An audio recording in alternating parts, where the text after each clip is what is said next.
Hi everyone, I'm Rachel from Ellii, and this video is for students.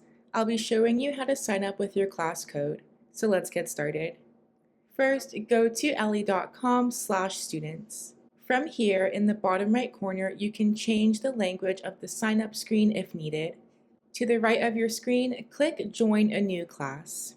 Enter the class code your teacher has given you, and then click the blue Next button. If you are creating a new account, click No.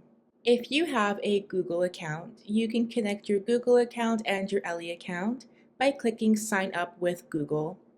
You can do the same if you have a Clever account. If you would like to continue using your email only, click the blue Create Account button.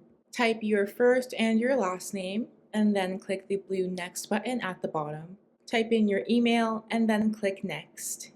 Create a password of at least 8 characters. You can click the eye icon to see what you have typed. Once you've put your password in, click Next.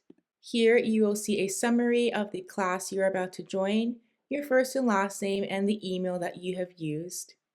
To continue, click the blue Join Class button.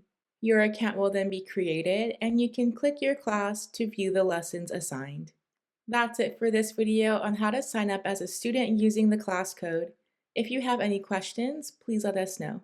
Happy learning! Ellii.